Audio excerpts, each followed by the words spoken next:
sana matanya kan sama macam kita kan, cantik lagi matanya kan, macam Arab-Arab kan. Tapi kan dia tidak boleh melihat.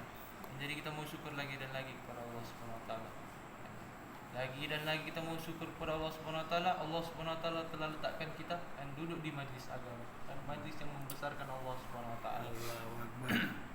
Jadi kita mau syukurlah kan. Ulama kita bagi tahu kan, bila mana satu orang ni kan, duduk di majlis yang membesarkan agama Allah Subhanahu wa taala, nama Allah Subhanahu wa taala, Allah Subhanahu wa taala akan ampunkan dosa-dosanya kan, bahkan dosa orang tuanya sekali. Jadi kita mau syukur lagi dan lagi. Dan ramai orang di luar sana kan, tapi Allah Subhanahu wa taala telah pilih kita. Dan ini pilihan Allah Subhanahu wa taala. Dan ini tanda sayangnya Allah Subhanahu wa taala. Tanda Allah Subhanahu wa taala sayang sama makhluknya, dan Allah Subhanahu wa taala dekatkan dengan agama. Jadi kita mau syukur lagi dan lagi kepada Allah Subhanahu wa taala. Dan dengan apa? Dengan kita mengamalkan agama dengan sempurna. Dan yaitu taat perintah Allah Subhanahu wa taala, ikut cara Nabi sallallahu alaihi wasallam. Jadi tuan-tuan yang mulia, hidup kita di dunia ini sementara. Dikatakan umur untuk umat ini 60-70 tahun. Itu kalau sampai tuan-tuan yang mulia. Hari ini yang kita lihat pokok durian itu kan, yang di bawah jatuh bukan yang durian sudah masak, sudah besar kan. Kita nampak di bawah tuh ada yang kecil-kecil jatuh. Begitulah kita tonton yang mulia. Kita hari ini kita nampak ada yang bayi baru dilahirkan sudah meninggal dunia. Dan belum lagi dia nampak muka ibunya, belum lagi sempat bercakap, belum lagi rasa dunia nih. Dan tapi Allah Subhanahu wa taala telah tarik, dan Allah Subhanahu wa taala telah ambil. Jadi inilah tonton yang mulia. Kan kita mau tahu maksud kita hidup di dunia ini. Kita hidup di dunia ini hanya satu kan, untuk taat perintah Allah Subhanahu wa taala, ikut cara Nabi sallallahu alaihi wasallam. Kita mau mendapatkan keridhaan Allah Subhanahu wa taala. Jadi tuan-tuan yang mulia, macam mana kita mau dapat keridhaan Allah Subhanahu wa taala? Kita nanti balik kan, bila mana kita mati, kita mau bawa iman dan amal kita. Jadi di dunia ini kita mau usahakan dua benda ni lah, iman dan amal kita. Jadi tuan-tuan yang mulia, macam mana kita mau usahakan iman kita kan? Kita mau keluar jalan Allah Subhanahu wa taala. Kita mau buat dakwah. Dan hanya dengan cara kita buat dakwah saja baru iman kita meningkat.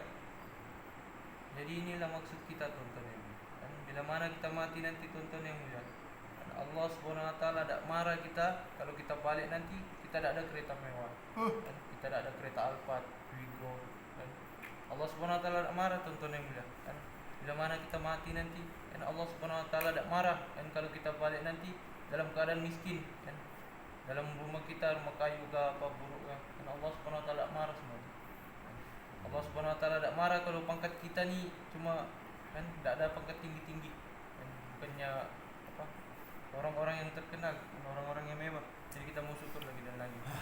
Tapi Allah Subhanahu wa taala marah bila mana kita balik nanti, kita mati nanti, dan dalam kubur Allah Subhanahu wa taala akan marah bila mana kita tak bawa iman. Allah. Jadi tonton yang mulia. Dan inilah perkara yang kita perlu usahakan, iman dan amal.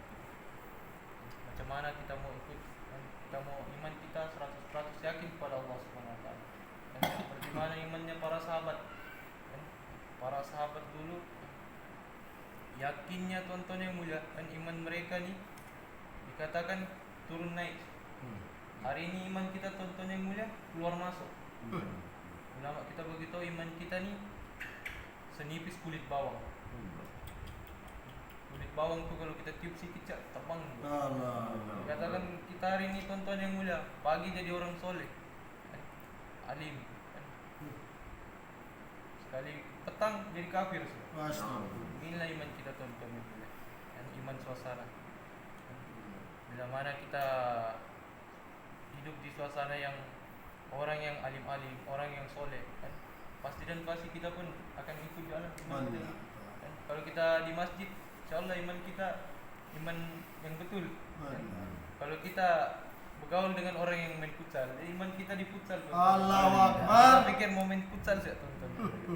Bila mana kita ikut dengan orang yang main motor kan, iman kita pun di motor. Allah. Kita tahu kita mau balap saja kan. Jadi inilah tuan-tuan yang mulia, dan iman kita ni keluar dan masuk. Jadi kita mau cas iman kita tuntun yang mulia, kan? Kita mau cas. Jadi tuntun yang mulia, hanya dengan kita ikut cara Nabi SAW akan dapat kejayaan. Cara lain tak ada kejayaannya tuntun yang mulia. Kan? Walaupun kita rasa, contohlah kan bersugi, apa aja nih sugi nih kayu nih. Kan? Tapi tuntun yang mulia pasti dan pasti ada kejayaannya. Jadi tuntun yang mulia, kita mau buat usaha agama. Dakwah yang paling sunnah yang paling terbesar dakwah ila Allah. Mengajak manusia taat kepada Allah SWT. Inilah sunnah terbesar tuntun. Kita mau belajar. Kita semua ni tuntun yang mulia masih belajar. Kita semua sama. Orang yang miskin kah, kaya kah, dia tinggal di kampung kah, di bandar kah, dia tua kah, dia muda kah, semua wajib buat dakwah. Sebab apa? Allah SWT telah hantar umat ini atas maksud untuk buat dakwah. Kita lahir siap di dunia ni dan keluar dari rahim ibu kita, dan Allah SWT telah letakkan tanggungjawab di bawah kita. Tanggungjawab untuk usaha atas iman. Jadi ini tuan-tuan yang mulia, Allah SWT letakkan tanggungjawab di bawah kita ini. Dan bukanlah Allah SWT mau bebankan umat ini, tapi Allah SWT mau muliakan umat ini. Benar. Dikatakan umat Nabi Muhammad SAW, kita lah umat yang terbaik. Dan sebab apa? Dan Allah SWT telah beri itu kemuliaan dan tanggung jawab dan kerja nubuah dan kerja kenabian. Kan? Jadi tonton yang mulia, kan dikatakan umat Muhammad ni akan masuk surga terlebih dahulu daripada umat-umat yang lain. Nanti di akhirat akan ada sekelompok manusia kan yang masuk surga kan, berbondong-bondong kan, sehingga malaikat pun tak mampu tahan. Dia jawablah kan, wahai Allah kan, siapa mereka ni kan, arif apa ni, penghisaban belum mulai lagi dorang so masuk surga, sehingga aku pun tak boleh tahan. Allah SWT beritahu, biarkan mereka kan, jangan halang mereka kan. Sebab mereka ni lah kan, dorang sanggup malu-malukan muka mereka kan, jumpa semua manusia kan, malu-malukan mereka, dicaci, dihina. Dan sekarang aku malu kan, aku malu mau tahan dorang masuk surga. Jadi inilah tuan-tuan yang mulia kan, kelebihan umat ini kan. Jadi tuan-tuan yang mulia, kita mau yakin kan, Allah SWT Maha Kuasa. Allah SWT Maha Kuasa, makhluk tak berkuasa kan? Makhluk gila kuasa. Jadi tuan-tuan yang mulia, kita mau sama-sama lah kan, kita mau tingkatkan keimanan kita kan, dengan kita keluar jalan Allah SWT.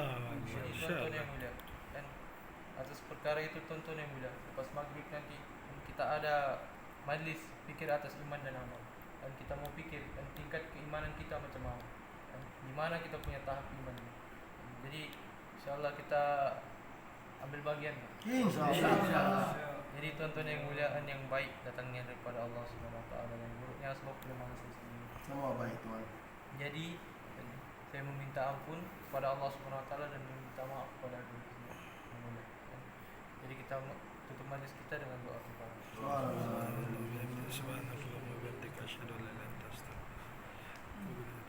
Berita baik.